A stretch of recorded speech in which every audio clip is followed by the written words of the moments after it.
भरतपुर के पास एक घना जंगल था। उस जंगल में चुड़ैलों और शैतानों का वास था। रात में उस जंगल के पास आदमी तो आदमी, कोई जानवर भी नहीं गुजरता था। उस जंगल में कोई फॉरेस्ट ऑफिसर भी नहीं रुकना चाहता था। जब कभी वहाँ कोई ऑफिसर रुकता तो अगली सुबह उसकी लाश जंगल के बाहर मिलती। लेकिन अर्जुन बिल्कुल ऐसा नहीं था। अर्जुन बहुत ही बहादुर और दिलेर था। अर्जुन की पोस्टिंग उसी जंगल में होती है। शाम के समय अर्जुन सिपाहियों से कहता है, अरे क्या हुआ, तुम सब लोग इतना डरे डरे क्यों हो? क्या हुआ? चलो आज तुम सब लोगों को चाय और समोसा खिलाता हूँ। अरे साहब जी, कैसी बातें कर रहे हो? हम सबको माफ करो, हमें जाने दो। अगर हम चाय और समोसे के चक्कर में पड़े तो ये खूनी जंगल हम सबको खा जाएगा। खूनी जंगल? ये कैसी बातें कर रहे हो राम सिंह? भला जंगल में कैसा डर? अरे साहब, राम सिंह सही बोले हैं। ये जंगल कई लोगन को खा गया। आपसे पहले वाले साहब रात की चाय जंगल में पीते पीते निकल लिए। इसीलिए हमारी बात मानो तो आप भी चल ही लो हम लोगों के साथ। हाँ। ऐसा कहकर पोपटलाल राम सिंह वहाँ से चले जाते हैं। अर्जुन अकेला ही रह जाता है। अरे ऐसा क्या है इस जंगल में जो ये सब लोग यहाँ से भाग खड़े हुए? मुझे पता लगाना पड़ेगा और साथ ही साथ इन लोगों के दिल में बैठा डर भी हटाना पड़ेगा। फिर अर्जुन भी वहाँ से चला जाता है। कुछ दिन तक सब ठीक चलता रहता है। एक दिन अर्जुन राम सिंह से बोलता है, अरे राम सिंह, आज ऊपर से ऑर्डर आया है, हमें यहाँ रात में रुकना पड़ेगा और जंगल की निगरानी करनी पड़ेगी। अर्जुन की बात सुनकर राम सिंह घबरा जाता है और बोलता है, अरे सर, क्यों मरवाना चाहते हो मुझे? मैं अपनी पत्नी का अकेला ही पति हूँ। अरे कितना डरावना जंगल है ये, आपको तो पता है। यार राम सिंह, तुम एक वन रक्षक होते हुए कैसी बुजदिली वाली बातें कर रहे हो? हम रात में यहीं रुकेंगे, देखता हूँ कौन है यहाँ। अरे सर, नाराज मत होइए, मैं इंसानों से नहीं डर रहा, मैं तो भूतों और शैतानों की बात कर रहा हूँ जो कि इस जंगल में रहते हैं। राम सिंह की बात सुनकर अर्जुन को गुस्सा आ जाता है और वो गुस्से में बोलता है, तुम लोगों को आज रात मेरे साथ यहाँ रुकना ही पड़ेगा। ये मेरा ऑर्डर है, समझे? चलो अब जाकर अपना काम करो। ऐसा कहकर अर्जुन अपने ऑफिस में चला जाता है। राम सिंह भी अपने काम को करने लग जाता है और ऑफिस का दरवाजा अंदर से बंद कर लेता है। उधर अर्जुन एक खिड़की के पास बैठकर किताब पढ़ने लगता है। ये सिपाही भी ना कितने भोले हैं, कितना डरते हैं। भला इतने प्यारे जंगल में कोई चुड़ैल या शैतान कैसे हो सकता है? अर्जुन किताब पढ़ते पढ़ते इतना खो जाता है कि उसे पता ही नहीं चलता कि आधी रात हो गई है। तभी अर्जुन को खिड़की के पास से कुछ आवाजें आती हैं। अर्जुन हैरान हो जाता है। अरे इतनी रात को ये कैसी आवाजें आ रही हैं? ऐसा लग रहा है जैसे कोई लड़की मुझे बुला रही हो। एक काम करता हूँ, राम सिंह को बुलाता हूँ। ऐसा कहकर अर्जुन राम सिंह को बुलाता है। अर्जुन की आवाज सुनकर राम सिंह बोलता है, इस साहब को ना जाने मुझसे क्या दुश्मनी है, अपनी पत्नी से ज्यादा मेरा नाम लेता है ये। चलो चलकर देखता हूँ। राम सिंह अर्जुन के कमरे में चला जाता है और अर्जुन उसे सारी बात बताता है, जिसे सुनकर राम सिंह बोलता है, देखा ना साहब, मैं शुरू से कह रहा हूँ आपको, इस जंगल में सब कुछ ठीक नहीं है, लेकिन आप मेरी बात नहीं मानते। अब भी कह रहा हूँ, अभी चुपचाप बैठते हैं और सुबह होते ही यहाँ से दुड़की हो लेंगे।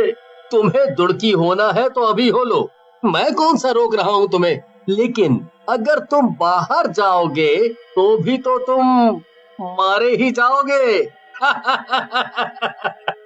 अर्जुन की बात सुनकर और कोई और चारा ना देखकर राम सिंह भी अर्जुन के पीछे पीछे चलने लगता है। अर्जुन लड़की की आवाज के पीछे चलता रहता है। जैसे जैसे वो लोग आगे जाते हैं, आवाजें तेज होने लगती हैं। देखा राम सिंह, आवाज तेज हो रही है, इसका मतलब कि लड़की आसपास ही है। ऐसा कहकर अर्जुन और राम सिंह दोनों आगे बढ़ने लगते हैं। लेकिन जैसे ही वो थोड़ा और आगे बढ़ते हैं, रास्ता एक झील पर जाकर रुक जाता है। इससे पहले अर्जुन और राम सिंह कुछ समझ पाते, एक जोर सा हवा का झोंका आता है और राम सिंह को उड़ा कर ले जाता है। अर्जुन ये सब देखता, तभी उसे सामने एक लड़की दिखती है।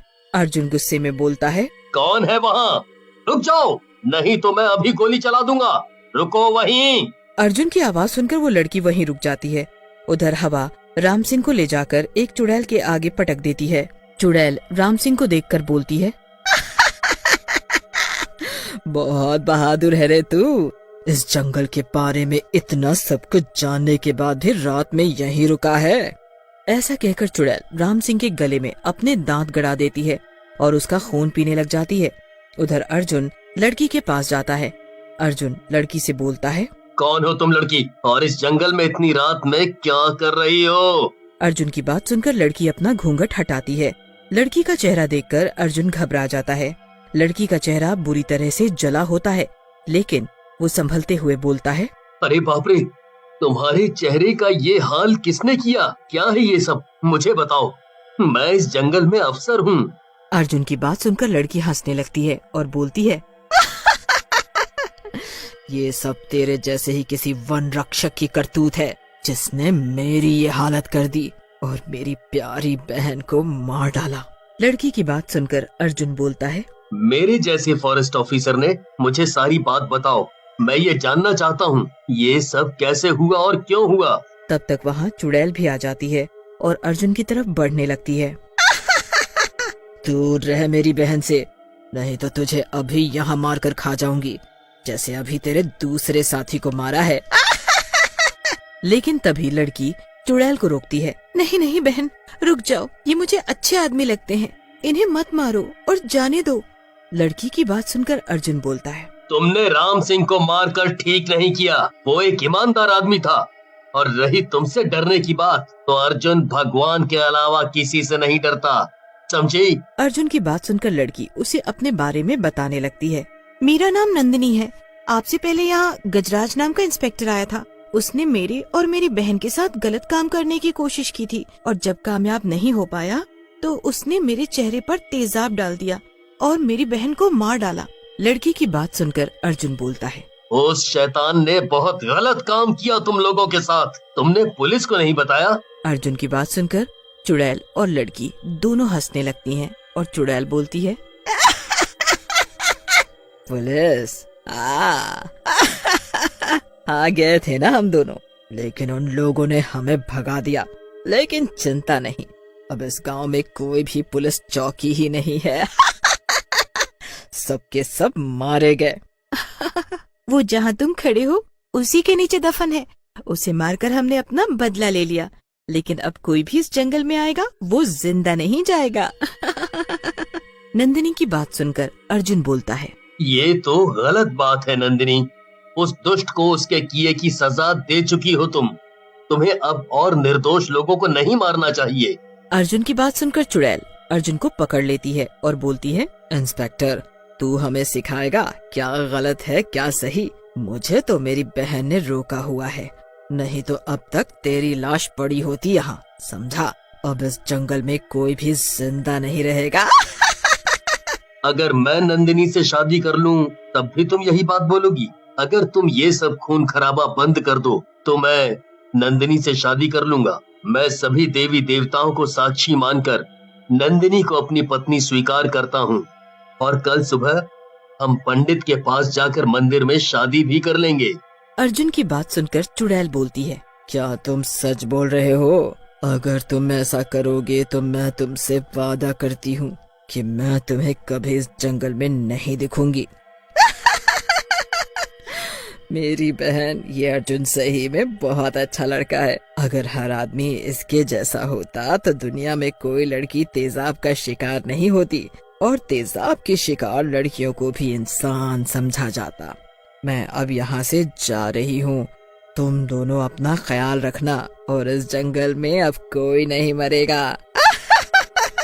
ऐसा कहकर चुड़ैल वहाँ से गायब हो जाती है। एक बार की बात है, सीलमपुर गांव में महेश और उनकी पत्नी शारदा रहा करते थे। उनका एक बेटा भी था, उसका नाम अरविंद था। वो सभी खुशी से अपना जीवन बिताया करते थे। अरे कितना बड़ा हो गया है हमारा बच्चा, मैंने सुना तू बहुत होशियार हो गया है। हाँ, मैं हमेशा फर्स्ट आता हूँ। अरविंद, तुम आगे की पढ़ाई बुआ के साथ रहकर करोगे, शहर के अच्छे विद्यालय में जाओगे। क्या मैं ब्राउनी को भी लेकर जा सकता हूँ? नहीं बेटा, अगर ब्राउनी भी वहाँ गया तो तुम ढंग से पढ़ाई नहीं कर पाओगे, इसीलिए वो यहीं रहेगा और तुम छुट्टियों में उससे मिलने आ जाना। तब तुम्हें दिन भर खेलने से कोई नहीं रोकेगा, ठीक है? आज से अरविंद हमारे साथ ही रहेगा, उसे अपने कमरे में ले जाओ। कुछ दिनों बाद अरविंद का एडमिशन कार्तिक के स्कूल में हो गया। दोनों बच्चे मन लगाकर पढ़ने लगे। इसी तरह कई साल बीत गए। एक दिन, अजीत सुनो ना, कितना समय हो गया है अपने बेटे से मिले हुए, आप उससे कहो ना वो यहाँ आए हमसे मिलने। ठीक है, रुको, उसे कॉल करता हूँ। हेलो। जी हाँ पिताजी, कैसा है तू? सुन, तेरी माँ चाहती है कि तू उनसे मिलने यहाँ आ जाए। ठीक है पिताजी, मैं आज ही कंपनी में छुट्टी के लिए बात करता हूँ। ठीक है। कुछ दिनों बाद अरविंद बिना बताए शाम को घर पहुँच गया। माँ। अरविंद, तू यहाँ, तूने बताया भी नहीं कि तू आ रहा है। कितना बड़ा हो गया है मेरा बेटा। तूने आने से पहले बताया नहीं। हम तुझे लेने ही आ जाते। अगर बता देता तो आप सभी को सरप्राइज कैसे करता। कितना बड़ा हो गया है मेरा बेटा। हाथ मुंह धो ले, मैं तेरे लिए खाना बनाती हूँ। तभी अचानक उनके घर के बाहर से एक बछड़ा जंगल की ओर जा रहा होता है। लगता है यहाँ पर जंगली जानवरों का ज्यादा ही आतंक फैला हुआ है, तभी तो लोग कितना डर रहे हैं जंगल जाने से। पर जब मैं आया था तो उस तरफ तो कोई जंगल ही नहीं था, तो फिर वो किस जंगल की बात कर रहे हैं? नहीं बेटा, वो सब जानवरों की वजह से नहीं डर रहा है, बल्कि उस भूतिया जंगल की वजह से डर है। वहाँ एक राक्षस रहता है। जंगल सुबह गायब हो जाता है और शाम होते ही वापस अपनी जगह पर आ जाता है। माँ, ऐसा भी कभी होता है क्या, एक जंगल ही अपनी जगह से गायब हो जाए? अच्छा ये बताओ, ब्राउनी कहाँ है? कब से नहीं दिख रहा? बेटा, वो जंगल में चला गया था। हमने उसे बहुत ढूंढा, वो नहीं आया और उसका इंतजार भी किया। क्या आप सभी ने मुझे क्यों नहीं बताया? हम नहीं चाहते थे कि तेरी पढ़ाई पर इन सब का असर पड़े, इसलिए हमने तुझसे बात छुपाई। इसके बाद अरविंद सोचने लगता है। उसके दिमाग में कई सारे सवाल चल रहे थे। अगले दिन अरविंद अपने पुराने दोस्तों से मिलने चला जाता है। अरे अरविंद, तू कैसा है मेरे दोस्त? लगता है तू तो भूल ही गया था कि तेरा एक गांव भी है। नहीं यार, बस पहले पढ़ाई और अब ये जॉब, ये सब छोड़ो। रवि और मनु कहाँ हैं? अरे चल, मैं भी उनके पास ही जा रहा था, दोनों साथ में चलते हैं। जरा देखो तो कौन आया है। अरविंद, तू देखो भाई, आज कौन आया है। बड़ा अच्छा लगा यार तुझे इतने दिनों बाद देख कर। हाँ यार, बहुत टाइम हो गया था तुम सबसे मिले हुए। अच्छा भाइयों, ये बताओ, इस सब लोग जंगल से इतना क्यों डरते हैं? अरे भाई, क्या बताऊं, तेरे जाने के बाद इस गांव में एक बाबा आया था। वो जंगल में तपस्या कर रहा था।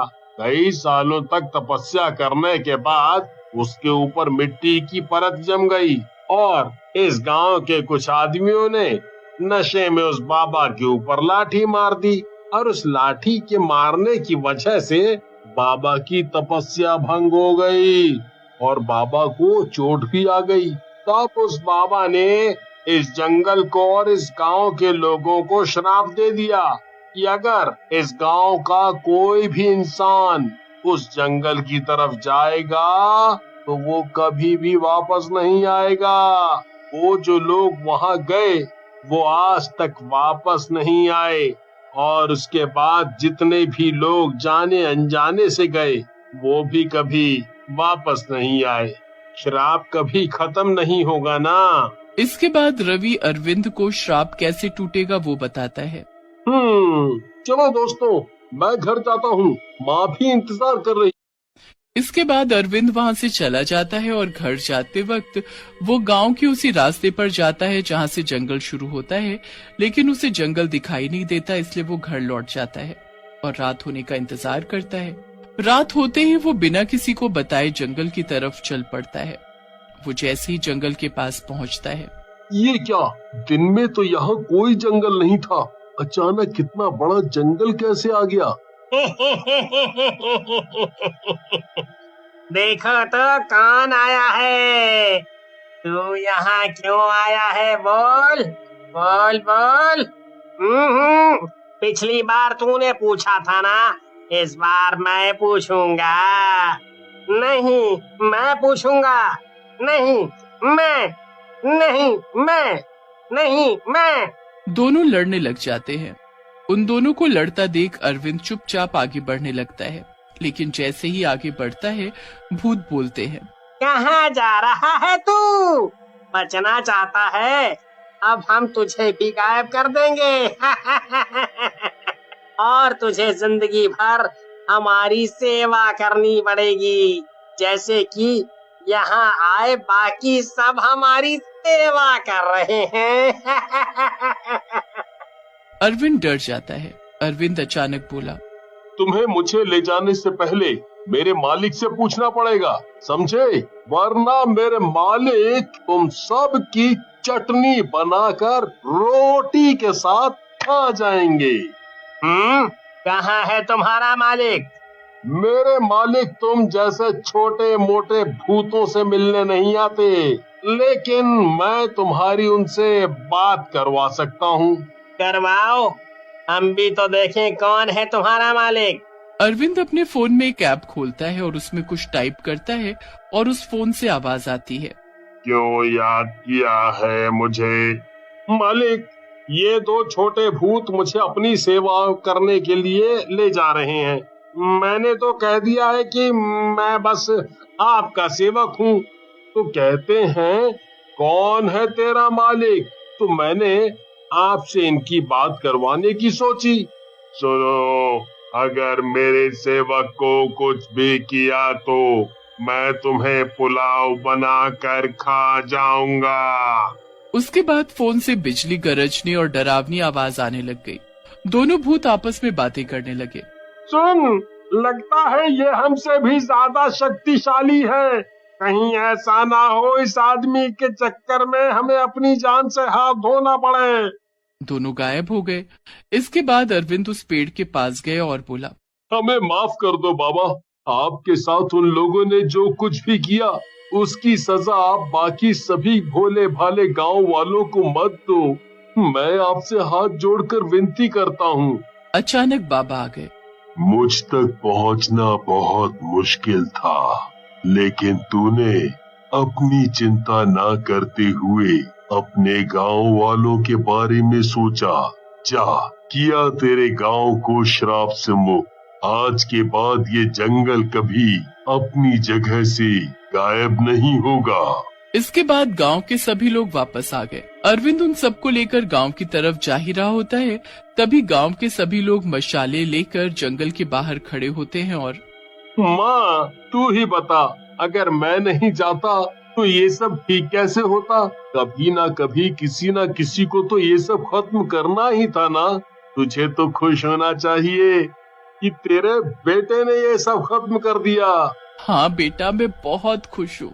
लेकिन बेटा, ये सब तूने कैसे किया? ज्यादा कुछ नहीं, मैंने अपनी कंपनी के लिए एक ऐप बनाया था जिसमें हम कुछ भी टाइप करें तो वो टाइप की गई चीजें अपने आप आवाज में बदल जाती हैं। हम किसी भी इंसान की आवाज निकाल सकते हैं उससे, या फिर भूतों की डरावनी या प्यारी सी या फिर बच्चों जैसी आवाज। मैंने सोचा क्यों ना इसका इस्तेमाल किया जाए, तो बस उन भूतों को डराया और वो भूत भाग गए। उसके बाद मुझे, जैसा कि रवि ने बताया था, जंगल में जाकर उस पेड़ के पास बाबा से माफी मांगनी थी। लेकिन बाबा तक पहुंचना इतना मुश्किल था कि आज तक कोई वहां तक पहुंच नहीं पाया। लेकिन वो बहुत अच्छे थे। मैंने उनसे माफी मांगी और उन्होंने हम सबको माफ कर दिया। तुम्हारी वजह से बेटा हमारा गांव इस भयानक श्राप से मुक्त हो गया। इस कहानी से हमें यही सीख मिलती है कि हमें कभी भी किसी को परेशान नहीं करना चाहिए। ना जाने कब हमें लेने के देने पड़ जाएं।